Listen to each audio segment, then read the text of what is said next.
We are filming on the Hamilton College campus for the Hamilton College Jazz Archive, and I am very pleased to have Greg Caputo, drummer, with me as my guest. Thank you for having me. As I'm looking at your list of people you've played with, it goes from Joan Rivers to Cab Calloway to Darius Brubeck, and I'm thinking of the term journeyman drummer. Call yourself a journeyman drummer? I call myself versatile. Yeah. I call myself versatile. Yes. Play any style, and thus I like to, it helps with my discipline, playing the shows, and I use that discipline in my jazz playing. So I'm a versatile player. I play all styles, and I enjoy that. It keeps me fresh, and I kind of I steal from each one of those styles and institute it in my jazz playing.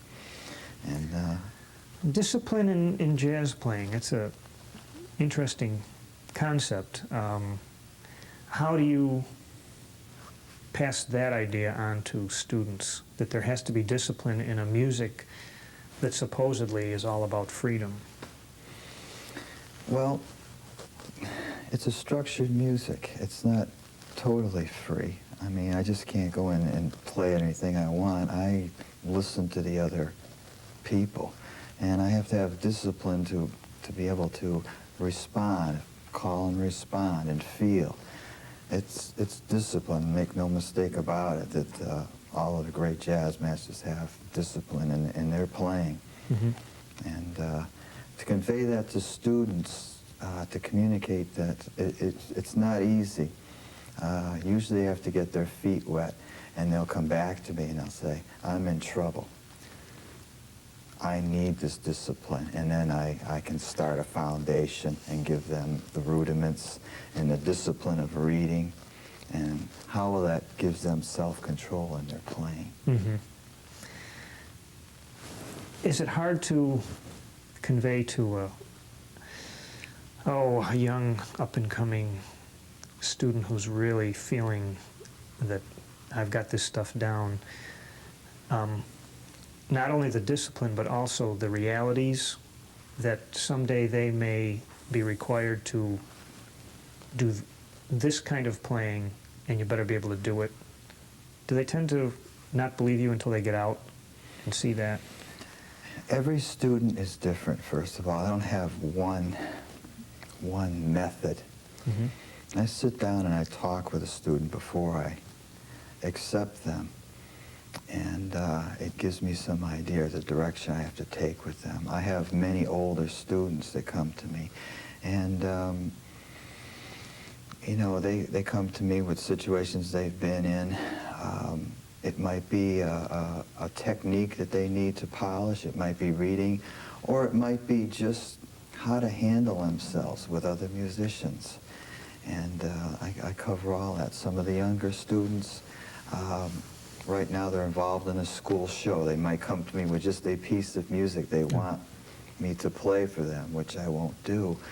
I'll give them key parts of it, and eventually I'll let them play it, but I won't play it for them. I adjust my teaching method to every student, and all of them can play as a result of it. I'm proud of them, and they all keep in contact with me, which is gratifying. Great. Have some of them gone on to be really full-time players? Some of them have, from in other areas of the country. To do book shows. One went on to do a chorus line. He traveled all over the country.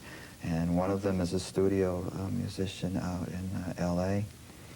And a few of them have made livelihoods out of it in the country western field. And I had a few females that went on to play metal music, and were quite successful at it. So, and they keep in contact with me, particularly Christmas time, to get all these Christmas cards. It's, again, gratifying. Well, we coincidentally just found out that we were both born in 1950. Yes. And I don't know. It was an okay year to be born, I guess.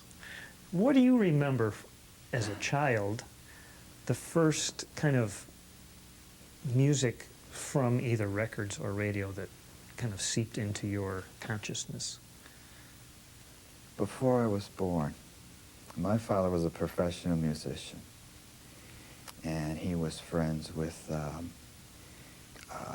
Phil Woods, famous jazz saxophone player, Sal Salvador, great jazz guitarist, and Joe Morello, phenomenal drummer. And he used to always be playing their records or the records of the jazz masters all the time. And so I had to be exposed to it before I was born. So I feel that was a big influence. Yeah, your fate was kind of cast early, wasn't it? Yes, it was. Yeah. So there definitely was jazz in your house. All the time, yes. Did you, what did your father play? My father was a keyboard player. Yeah. Did he give you instruction or tips or the like? Actually, he tried to keep me out of the business. As we know, it's not an easy profession. It can be pretty brutal, and he didn't want me exposed to that, so he tried to keep me out of it. And it didn't work, of course. I didn't listen. My father was legally blind, and my mom had to drive him to all of the jobs, so I got to hear like the first couple tunes and the last couple tunes, and I really took an interest in the drums because he played a lot of Joe Morello's albums, and I was just drawn to the drums. And eventually I was able to borrow a pair of sticks from the drummer and started to teach myself a little bit. So. And your father's going, no, no, please. Absolutely no. What did he envision for you? Did you have other talents that he thought that you could pursue, or interests? I had a math aptitude, so I guess banker, insurance, salesman, something of that. But he just didn't want me in the music field. Yeah. Something that you could support him in his old age, perhaps. What about the rock and roll of the later 50s, early 60s? Did it have any effect on you at all? Not in my household, because it really wasn't music that was allowed. Now, I heard it when I was out, but wasn't impressed by it. You mean you weren't impressed by the drum solo in Wipeout? No. No, I was not impressed by that. It didn't hold a candle to Take Five. Yeah. Okay. Well, you had one more beat per measure. Come on. Yeah. Tell me about Take Five. Is there something particular about that tune that? That tune, it's special to me because it kind of really drew me to the drums and the extra beat, because my father did point out when it came out. And I listened to that drum solo and still do over and over again. It's just a work of a genius. The time and the space and just like the cool jazz feel to it. And really that tune brought like commercial jazz to the front. It did a lot. I don't think people really realize. It was on the radio. Take Five, a song, a jazz tune, and 5/4 yet. Right.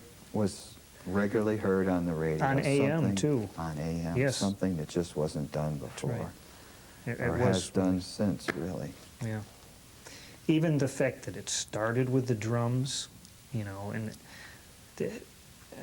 even I don't know, the sound of the drums, everything about that tune just seemed to be so perfect to make an inroad for the music, perhaps. Didn't they cut out the drum solo on some of the recordings that they wanted to shrink?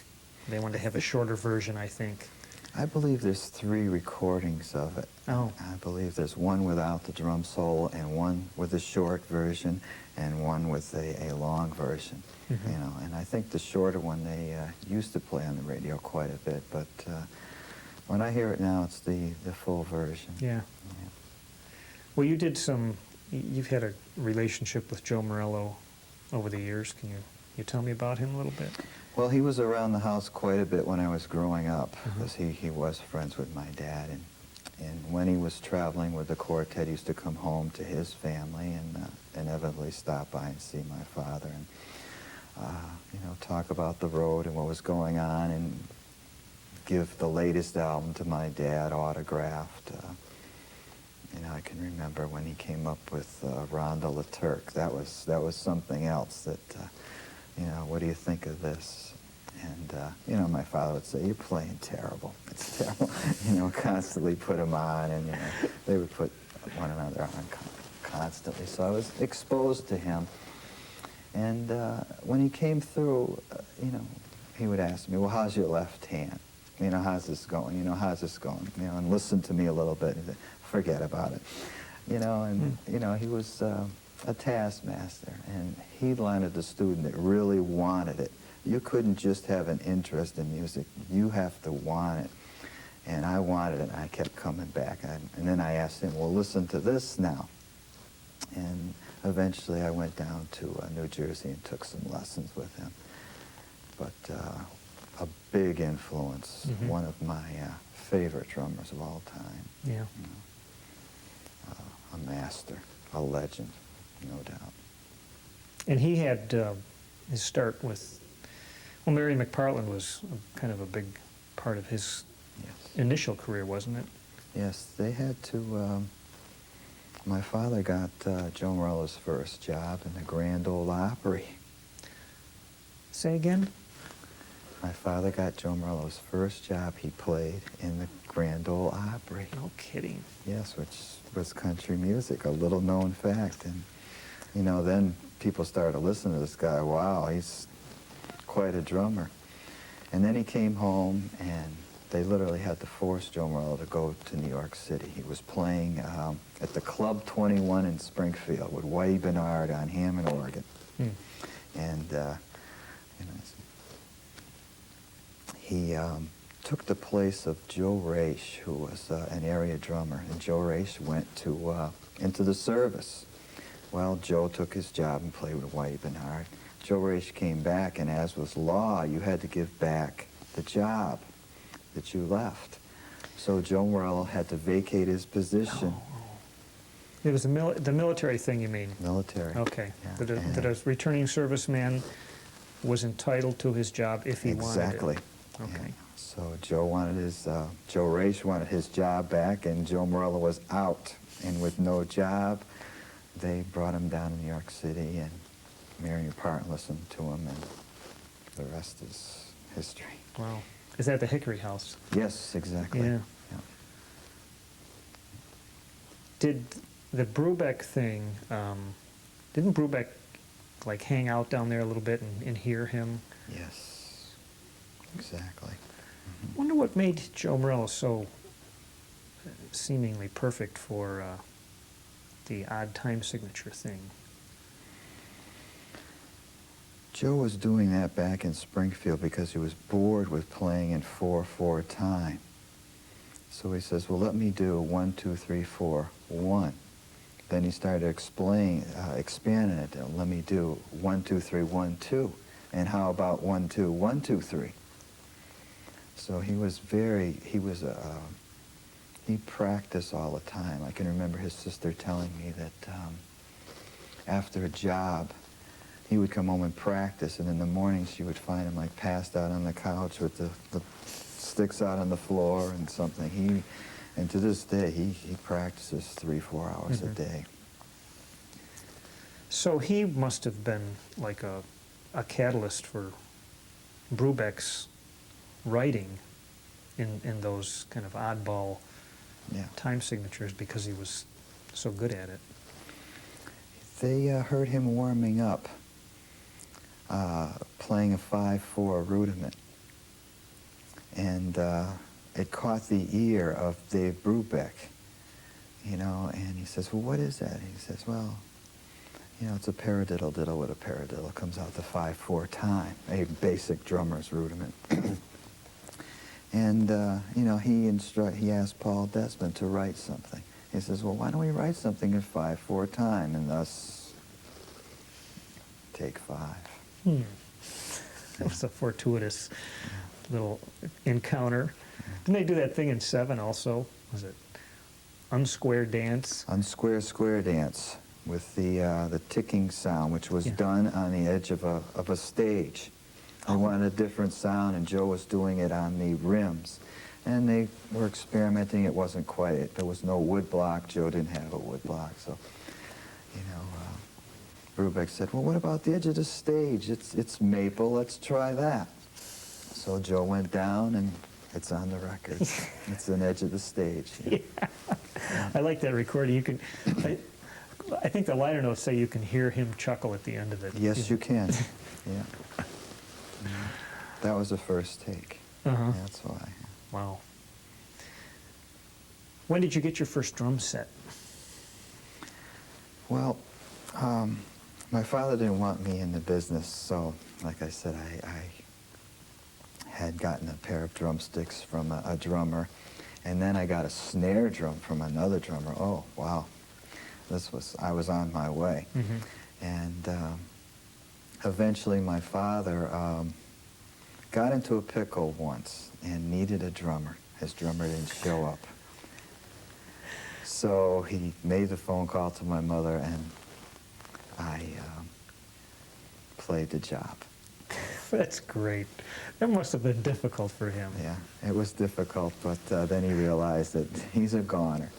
That's it. And I played the job pretty well because he was really amazed at what I had picked up from the records and just observing what was going on from other drummers. There were a few things. The Latin I needed to brush up on. Technically, certainly. In reading, I couldn't read at that point, but he eventually did buy me a drum set. Wow. Yeah, it was a jelly bean kit. It was all different colors because every time I finished a book, he would buy me another drum. So we could never find anything that matched, so I had a jelly bean kit. And then he didn't like that because he was a real professional, so we traded that in, and we got an entry-level kit. He used that as a little initiative to keep your studies up? Yes. Yeah. Yes, he did. Yeah, which is a good concept. Gosh, did you have to read a bigger book to get a bass drum? Oh, that's great. So your first real playing experience with your father, and then you started branching out and playing with local people? Yes, well, he was a taskmaster, and you know, he taught me well. To be taught from another musician is quite interesting. To be taught from another drummer is one aspect and certainly a requirement, but to have a keyboard player tell you what a keyboard wants to hear out of you, you know, definitely added something to my playing, and I use that to this day. I'll ask other instruments what they like to hear out of me at different times, you know, during a tune. So, to answer your question, my father was a well-known area musician, and sooner or later, other bands got stuck for a drummer, and I was asked, and I was playing out quite a bit because I was able to. I knew a lot of the commercial tunes, and I did a lot of the country club work, and the country club work requires a specific kind of thing, like, how old were you when you started doing that? It's about 14. So if the leader of the band called a tune and said to you, "Businessman's Bounce," you knew what that meant? Exactly, exactly, because I was exposed to it in my household before I was born.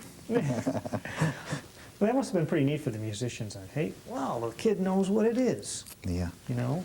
Yeah, it was. It was, of course, it got me into trouble eventually because my father was a well-known musician, and it pushed along too fast. I knew these things, and eventually someone called up for a show, and I took it. And I thought I could cut it because I could read some of the exercises, and I couldn't. Oh. And it tainted me for a while. The next day, I made an appointment with a drum teacher who could read and was experienced in show. And Yeah. within 2 years, I could play a show fluidly. But That's a big responsibility in a pit band, isn't it? very large. Everybody can be making clams, excuse me, but if the drummer doesn't make it, it train wrecks. Mm. Yeah, I feel a big responsibility when I take a show. Mm-hmm. Yeah. Recently, I did a show where I ran into a situation after being in this business many years where I subbed for a drummer, and I could read the part fine, but he had the drum set screwed down to the stage in the manner that he played it. And it was next to impossible for me to play. Oh, that's... And it was a big responsibility. I mean, people were asking me, "Are you okay?" But it was just impossible to enunciate. You just don't. I subbed in Chorus Line in New York City, and the drummer is in literally a plexiglass box, you know, totally, with a little TV monitor. And it's totally different from a jazz situation where you can feel and respond from somebody. It's just like... what are you seeing on the monitor in that situation? The stage. Oh, the stage. The stage. Because I had to catch certain things. Oh, the yeah, dancers. I could see the conductor, yeah. Wow. Things have changed some. Some of the shows that come to this area, first of all, of course, the pit bands are shrinking in size, which is too bad, but on occasion they've even had some of the stuff pre-recorded, you know, so that the whole thing is turned around where the conductor's conducting to a pre-recorded track and the singers are singing. It's...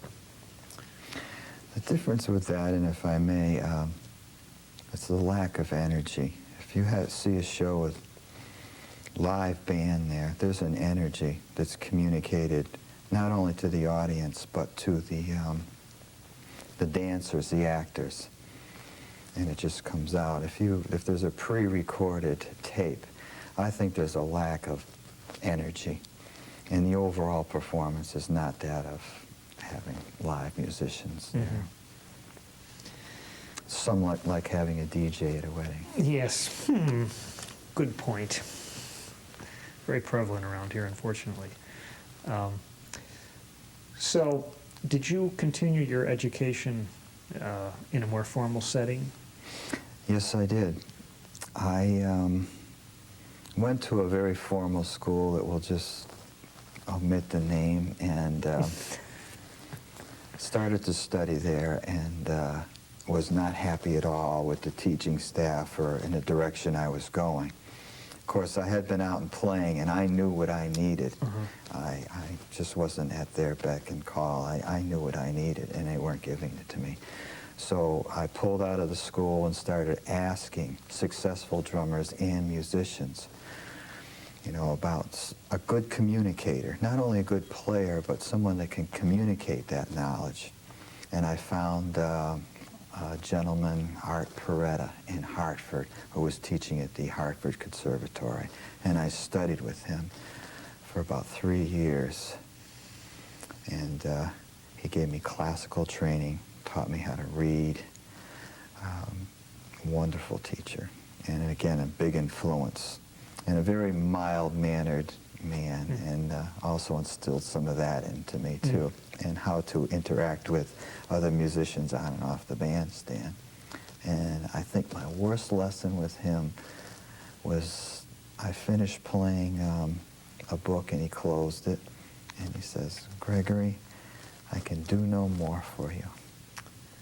And it left such an impact because I had such respect for this man.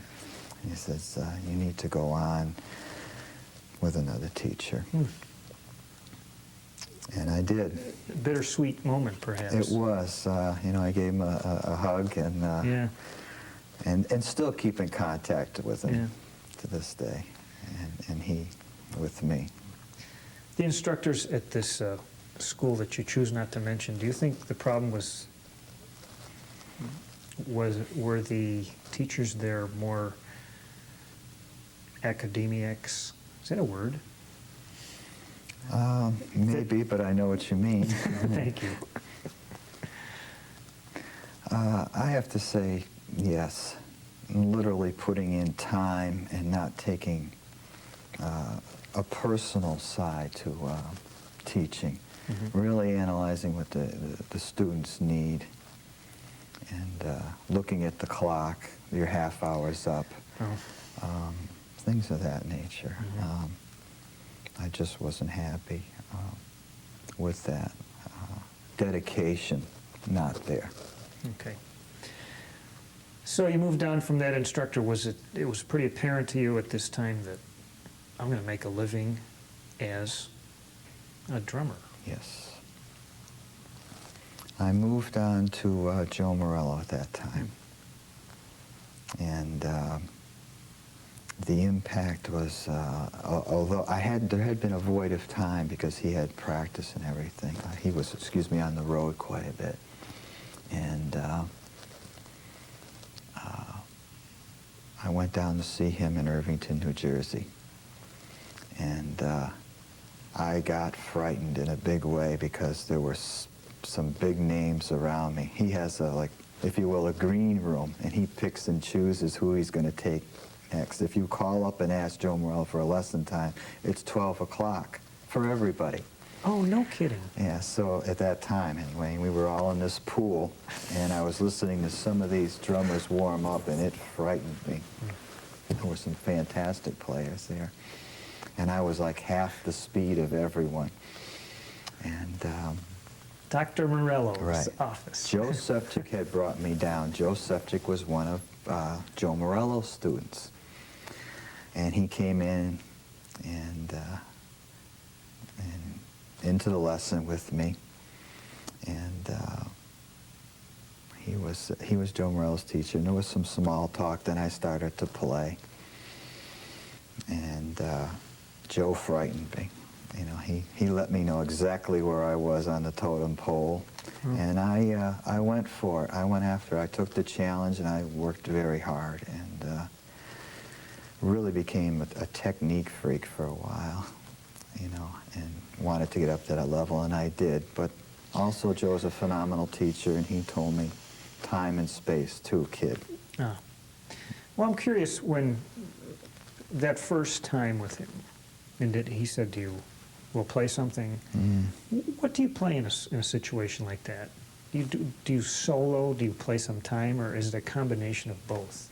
Well, he had me play a little bit on the pad, and I played some rudiments for him. Okay, yes, I see. Okay, well, let's try your reading. Well, I had studied with a reading teacher, and I read the things down cold. He says, okay, fine, the reading's fine, let's go over to the drum set. And I sat behind the drum set. Well, let's hear your foot. And I can remember he had a certain pedal tensioned the way that he played, and I couldn't play anything. And he went, yuck, we need to work on that. You know, so from now on I brought my own pedal to his lessons. Yeah. Yeah. He's a master teacher too, but like I say, the only warning I would give anybody who would listen to this tape, be ready, because he's not, you know, he's a master, and it could frustrate you. When was your first, did you have a time, place, or person that you felt was really a significant gig in this early, I mean, you were, what, in your late teens, early 20s? Yeah. Was there something that came up at that time that, boy, this is really important? I think it's because I did respect my father and what he did. The phone would ring all the time, and for someone just to call you up and hire you to think enough of your craft to employ you impressed me. Because I would ask my mother, you know, like, what's going on here? You know, and she would explain it to me, well, these people are having weddings, concerts, music lessons, and they're calling for your dad, you know. And it impressed me about it, and it impressed me how dedicated he was, because he would get up every morning and practice for a couple hours.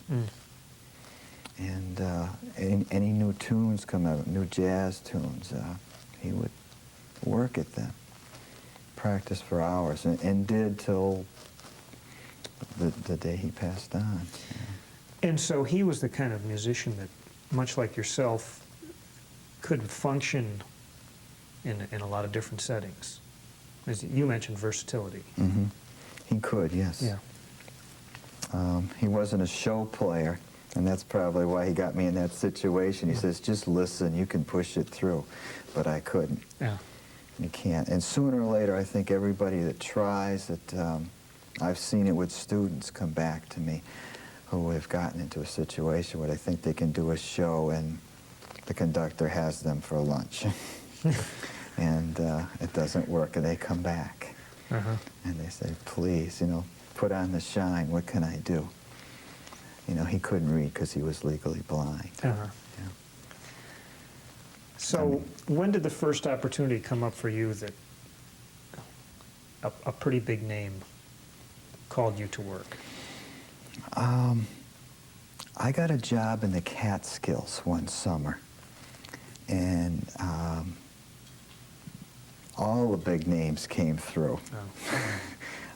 All the acts came through, from Milton Berle to Joan Rivers. Everybody came through from New York.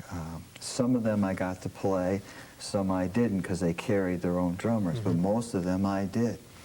And it was kind of frightening coming from Springfield, Mass, but again, someone knew me, a bass player that had heard me and recommended me for the job, and it was an exciting summer. Did you get rehearsal time with these different people? Yes. In the afternoon or something? Yeah. Is that how that worked? Most of these acts come in from East Cupcake. They're tired, they're irritable, they're hungry, and they want these rehearsals kept short.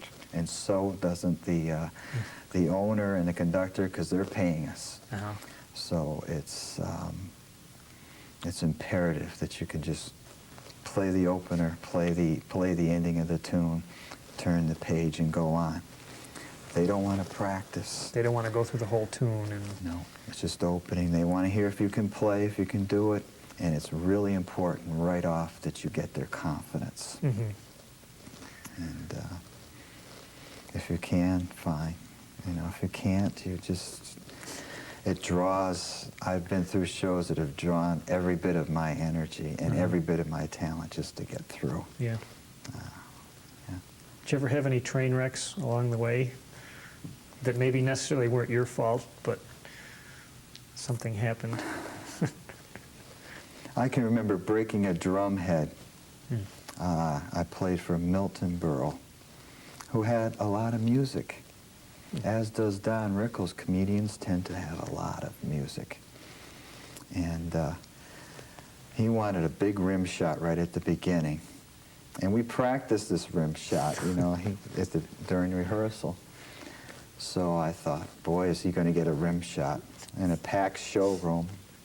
And I came from above my head with the butt of the stick and came down on that drum head, and there was no saving it. I split the head completely across, which no sound at all. And the only method I could think to get through the show is I turned the drum over and played on the bottom head. And I broke that too, because the bottom head is significantly thinner than the top.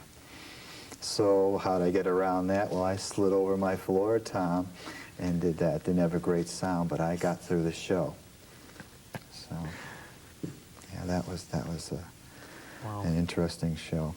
Yeah. In the drummer, for comedians, you're probably expected to do all the little ta-boom, crash.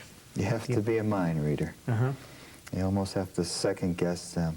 I think it's probably something that any show drummer has to be, is you have to be ahead. You have to be reading ahead and thinking ahead what will happen. you know, and if someone's in trouble, it's almost like you have to save the show. I mean, there's... Man, you really have to be on the top of your game and alert at all for those things. You try and be. Things happen when they're just beyond your control.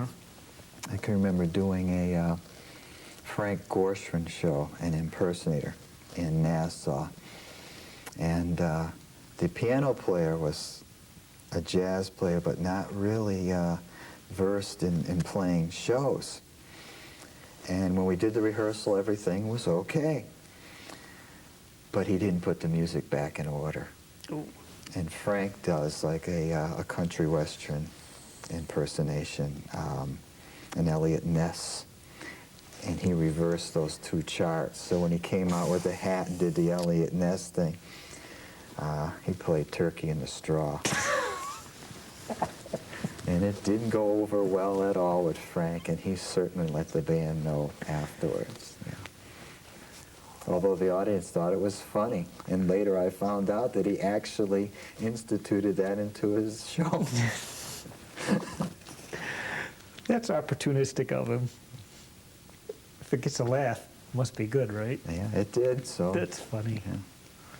That's great. Going from shows to jazz, if you had your choice, which would you want to do? No doubt about it, I love playing jazz.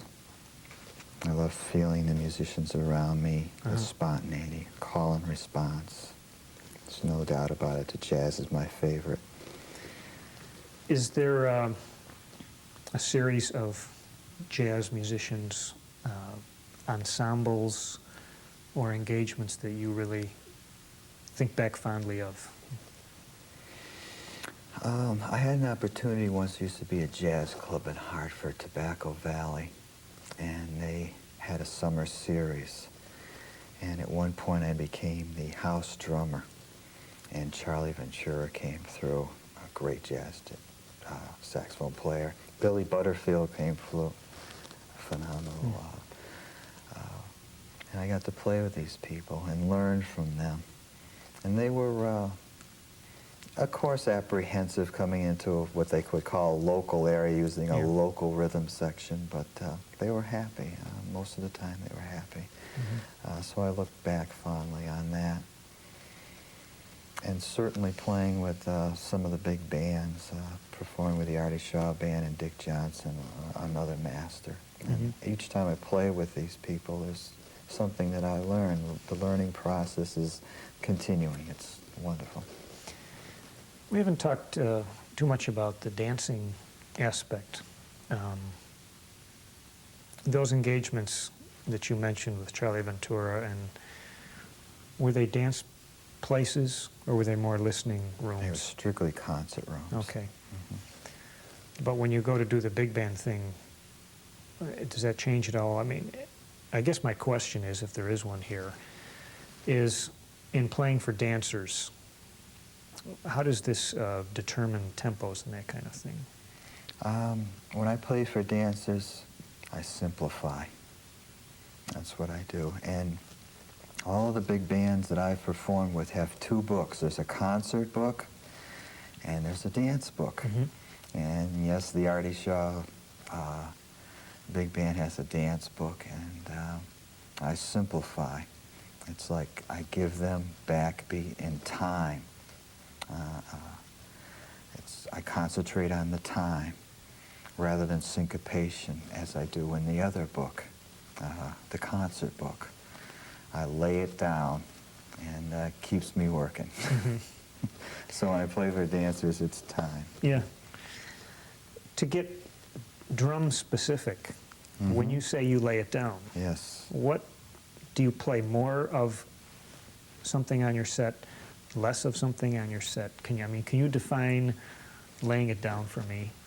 Well, when I play jazz, my, for instance, my bass drum becomes a separate voice. There's nothing definite that I play. It becomes a separate voice. Everything becomes a separate voice, as in bebop. But with swing music or dance music, I will keep an ostinato 4 on the bass drum, and 2 and 4 on the hi-hat, and a swing rhythm, and 2 and 4 on the snare drum, to simplify it. Yeah. Mostly, and it's locking in the time, therefore just leaving a nice pillow for the other musicians to play on. If they feel confident in the time, you know, the band will sound good, and they'll be able to create, and there'll be a, like what we call in the pocket feel if the musicians feel comfortable. That was a good answer. Thank I you. like that. Because it's easy to say, you know, you got to be in the pocket, you know, or any other cliche, but exactly what that means sometimes it can change from one situation to another, I guess.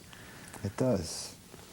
Each band has a special need, and it's my job to find out as soon as I can, either from knowing who's on it, just by knowing the personalities, or listening to them play. Within the first 4 bars, I know what I have to work with in the rhythm section and what I have to adjust to.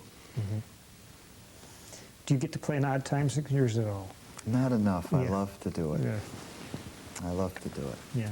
When I perform a clinic, I, you know, address the odd Right. time issue as much as I can. They're not danceable. No, not unless your legs are not the same length or something. Tell me about playing on the, doing the cruise work. I've often wondered what exactly that is like. Well, it can, if you go out with an individual, I went out with Dom DeLuise once, excellent comedian, with 8 pounds of music, by the way. He sings, he dances, which there's a side of him you don't see. He sings opera, and you have to know how to play these things. And going on with a celebrity is different than being the house drummer, shall we say. We got Class A rooms, and we just played the show, which left plenty of time to go ashore and plenty of time to eat. And those cruises with him were very memorable and relaxing. We had great food, great people, always great people on the band, and a wonderful, excellent personality. Fun, never stop laughing, practical joker. Those are fun. Being the house drummer is different nowadays because you have to wear a uniform, you have to help with shuffleboard during the day now, and you have what they call crew quarters, which are below the water line and are not the most comfortable. So, and the pay is not that great because they like to go after players and say, well, here's a paid vacation. Here's pocket money and you're going to see the world. And, Below the water line, though. Yeah, I kind of, students will come to me and ask, hey, I got a call for a cruise. And I said, well, wait a minute, let's talk about this. You know, and really being on a cruise for 6 months destroys any network that you've built. Because you're out of the music business, you're out of contact. You can't even take, like, phone calls for work 6 months from then. No. Yeah. There's something to think about. Yeah, it destroys a network. Short cruises are fine, 2 weeks, something like that, are fine. And going out with a celebrity is the best because you get the excellent treatment, which you deserve. They make you help with the shuffleboard now, huh? Yeah. Well, can you tell me about, you said Benny Goodman Big Band is coming up, and I know you've done some of that in the past, too. Yeah, I was quite flattered. I can remember sitting in the Artie Shaw Band for the first time and opening the book and see a signature of Buddy Rich in there, and it hit me in a big way that I had forgotten that he had sat in that chair. And the responsibility was when Dick Johnson would announce that Buddy Rich was with the band, and he used to solo on, you know, he used to change the tunes. We used to Lady Be Good. There was a responsibility there, I felt, to Buddy, and to do the best I can. And I always got plenty of rest, ate well, and practiced myself to death because I had a responsibility there. Mm-hmm. And with the Benny Goodman band, of course, one of my favorite drummers, Gene Krupa, was with that band, and I also feel a responsibility to that. I can remember playing, we did a sextet job, a small band with vibes, and someone came up to me and they said, "Gene, you look great." Oh. Because my initials are GC, and they just assumed it was Gene Krupa, and "You're playing better than ever." Well, I didn't think, and I responded, "Well, thank you very much, but Gene has passed on." And the person was devastated. They were devastated over this. And the leader of the band pulled me over and he said, "Never, ever, you know, you're ever who they want you to be. They come and they're living a dream. You know, don't ever say anybody passed on." You know, so there's a responsibility there. Yeah. That's significant that, you know, they're living a dream, that this music made such an impression on them in their younger years. And Yes. it's important that they hear it like they remember it, I guess. Yes. And I say some of the musicians that take these jobs don't do that. If you're playing swing music, you're not playing bebop.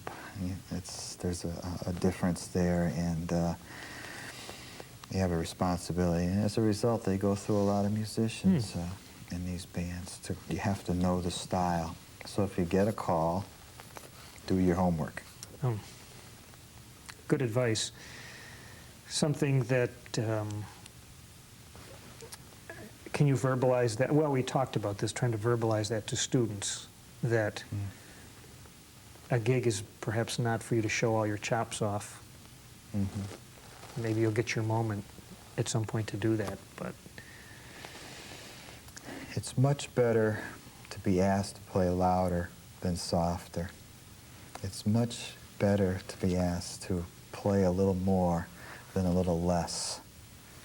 And these are tools that I've used throughout my career, and invaluable, and I convey that to my students. You know, you'll get your chance. Don't ask for a drum solo. Let them ask you. It's much more credible that way, particularly if you can really play one. I think we'll put those last few sentences in capitals when we do the transcript here. That's really good advice. Thank you. Darius Brubeck, you played with him, and everywhere from there to the Coasters. Yes. Like I say, I am versatile, and jazz is my music, but I bring something from all these experiences into my playing. I was doing a big band show, with what I'll call a vintage big band. It was playing a concert, and there was, I looked to my left, and there was Darius Brubeck playing trombone. And excellent musician. And again, he was coming out of his jazz context into the vintage music style to add something to his jazz repertoire. Yeah. And excellent musician, and I envy people like that can jump from trombone and play bass as well. Yeah. It's having a father like Dave Brubeck is it's tough, because you're out there and people automatically expect you to be great, and it's something you have to deal with when your spouse is a musician. His other son is quite a good drummer too. Danny, yep. Yeah. Excellent drummer. They're all fine musicians, and something that I found out that when Paul Desmond passed away, he left his saxophone to the Brubeck son, who did not choose to play music, in hopes that someday he would pick up the saxophone, which I thought was very interesting. Now let's see, you've mentioned Buddy Rich and Gene Krupa and Joe Morello. Who's the player that you like to listen to, who you would consider, let's say, the most modern? I've heard maybe Gene Krupa in his recordings come up with something what I would consider modern. my next door neighbor plays drums, and he's played some things that I will borrow, shall we say. Everybody has something to offer. I really don't have any favorites. I listen to everybody and help everybody I can. Yeah. It's just ongoing. That's the way I think it should be. Everybody helping, and I have no favorites. One of my students who might take his third lesson, they, well, I've been practicing this. What do you think? And it'll just astound me. What a great lick. How I can use this. So my students are my favorite drummers. Oh. You know, my washing machine last week, the bearings went, and it had this great sound with this blanket in it. And I wrote it down before I unplugged it because it turned out something that says, I can apply that. So I listen to everything, not only drummers, but sounds, you know. Wow. Yeah. Was the washing machine in 4, or was it just kind of actually, I think it was 9/8, but you know, it's something that I can use, and I got it down, and I'll work on it, and I'll throw it into a 4-bar lick somewhere along That's there. great. It's neat to hear. People like Tony Williams, those kind of drummers, do you enjoy them also? Yes, Yeah. a master, definitely taught me how to use the hi-hat listening to him, and he played the hi-hat on all 4. And you know, I do that sometimes to wake up the bass player or to calm them down, because it draws attention without slamming down a bass drum. Oh. So I would use that technique sometimes with a piano player. So I, you know, use a jazz technique in big band, so I pull from him. Definitely a master, powerful drummer, and so sad that he left us so early. Yeah. What do you think of the state of jazz today? I think with CDs, LPs being reissued on CDs, I definitely think there's a resurgence. In colleges, many big bands, big interest in jazz. I play a club, I look out there and I see younger players. Younger players will talk to the jazz masters, drive 300-400 miles to hear somebody, their idol, follow them around, study with them. I think there's a big surgence. It's apple pie. Jazz is Americana. Good statement. It's homegrown. Yes, it is. Yeah.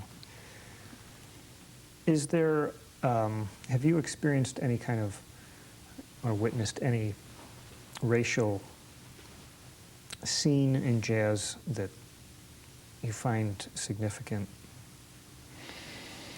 I have a friend who's a drummer. He happens to be a person of color, and I don't even like to say that, to be honest with you, because I look at people as people, and I've never met a man I don't like, Will Rogers. Yeah. It's however they act and treat me that will judge that in the end. But I've been in situations where I've gone to clubs that were predominantly black, and I just don't have that attitude, so they don't give me that attitude. My friend is a person of color, and he's like one of my best friends. And we share jobs, anxieties.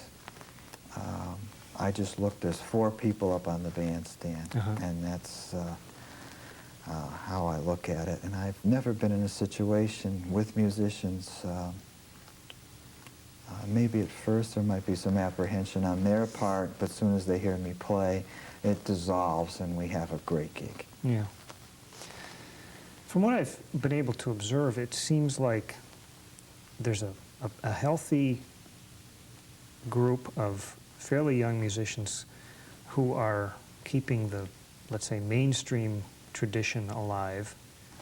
Kind of a little resurgence with Scott Hamilton there. Oh, But doesn't seem like there's as many young black musicians who are embracing that style, that they seem to be devoted more towards really kind of modern. Well, we could talk about that. I think that what you're saying is partially true about them keeping the roots of bebop alive. But I hear, you know, experimentation from some, you know, younger players. I mean, get into that.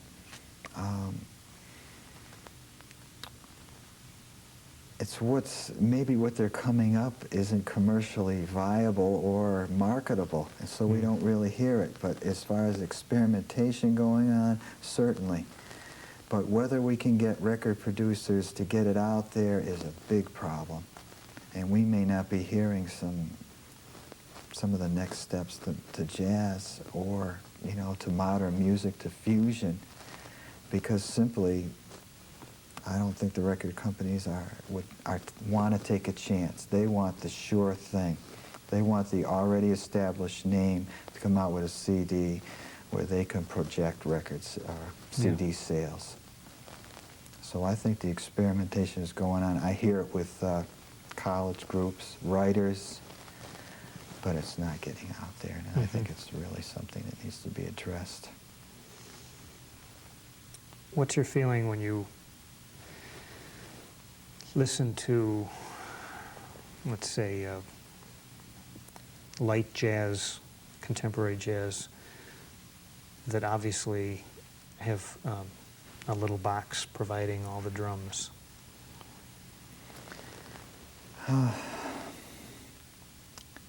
As far as what I call synthetic instruments, I think the height is past in that. I really do. I think in studios, I get calls to do jingles because they want the human factor. They don't want the sterile time or the sound. They want a real person there. And I think, like electronic drums, I think the time for that has passed. We tried it, it came out, and wow, it was a nice toy. But the keyboard player in a lounge that has drums programmed into it, I think is almost circus-like now to the public. They want to hear, they want to see the real players. I hope you're right. I think I am. All right.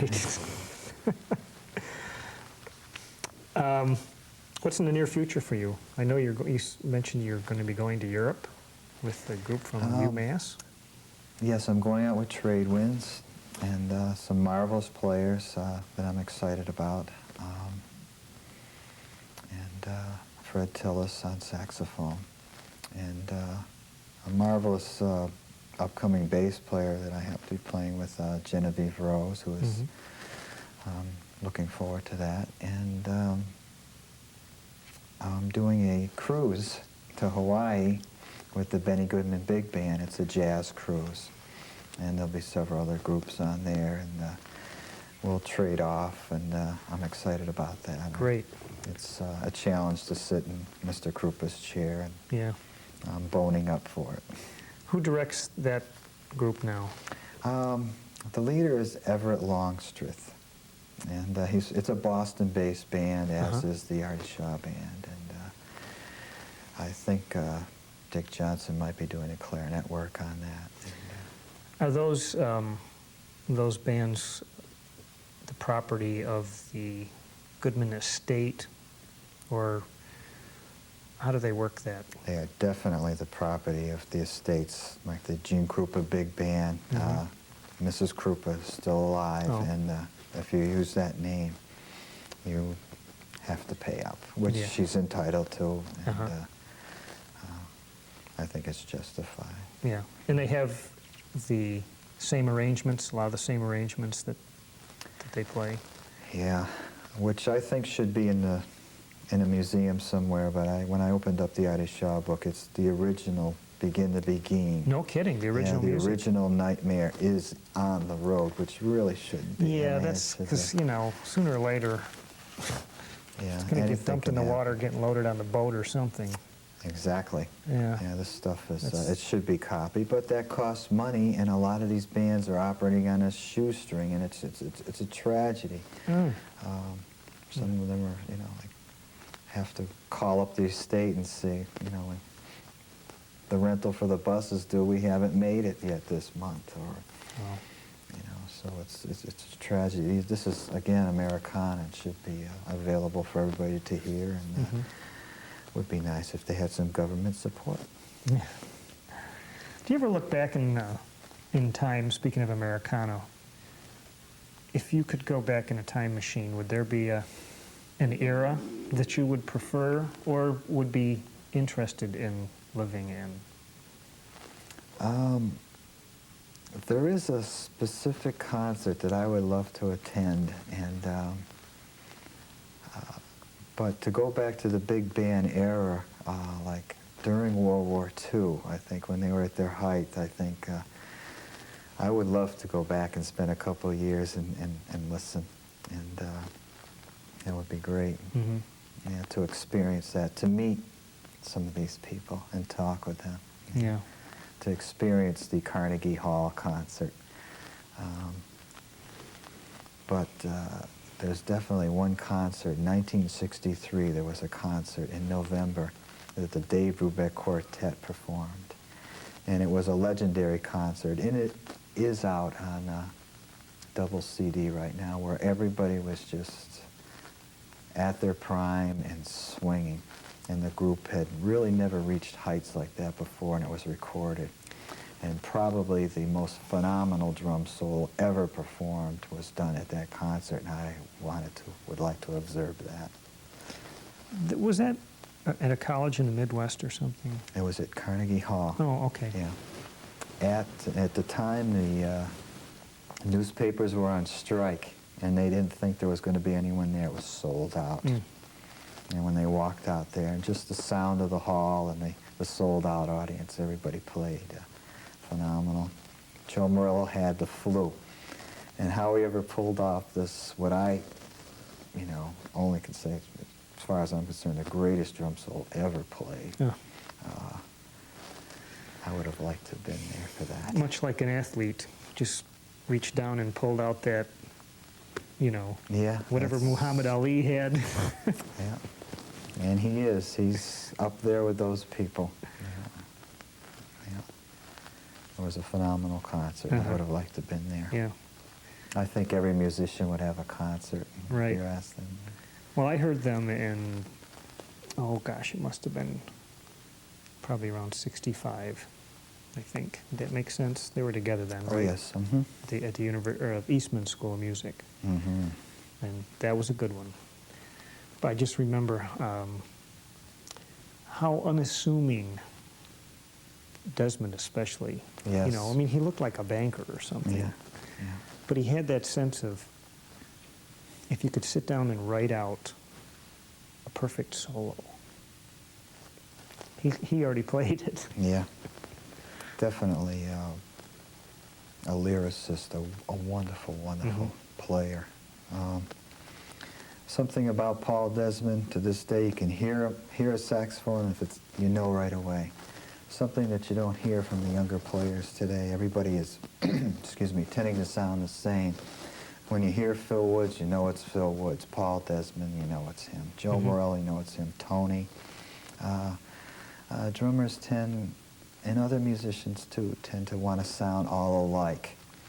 You know, and it's probably the fault of sound men. They have one sound. There's one drum sound. Oh. You know, there's one saxophone sound. But it shouldn't be that way. Everybody should strive for their own sound and their own style. And that's something that I try and talk to my students about. Don't sound like me, please. You know, like, don't buy Buddy Rich videos and try and sound exactly like him. You know, imitate, assimilate, innovate. That's good words.